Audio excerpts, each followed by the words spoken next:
Okay, so this video is going to cover 3 and 4 and 5 and 6 because these are not hard problems.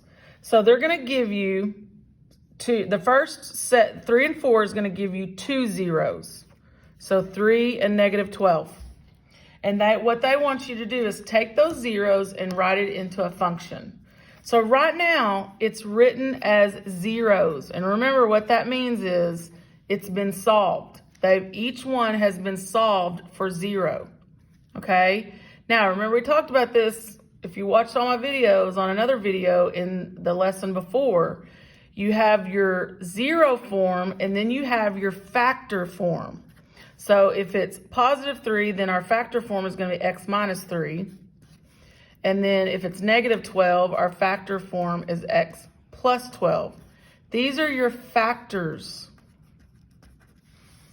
of your polynomial. So if it asks you to write a function using these 2 zeros, well, first thing you do what I just did is you make the 2 factors, and then to finish it, you give it its function notation. You don't even have to simplify these. They don't even want you to FOIL these. You can leave it just like that and you're done. They just want to know, we just want to know that you can take zeros and you can turn them into factors, that you know how to do that. And it's a simple step.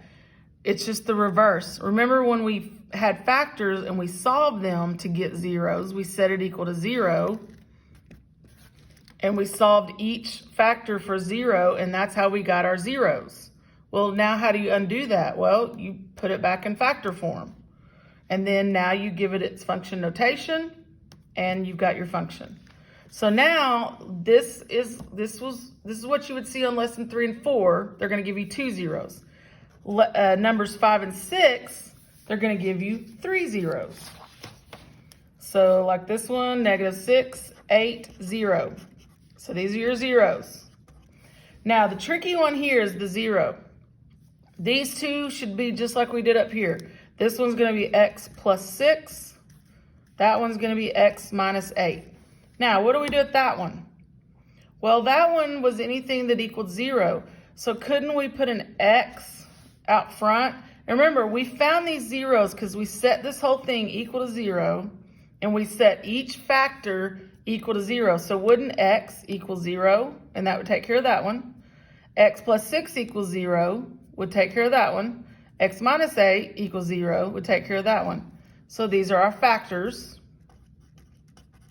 Now we just want it in function notation. We want it as a function. So you give it a function notation.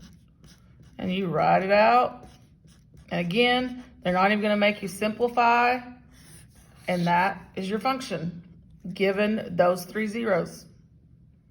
All right, so that concludes lesson 5-7.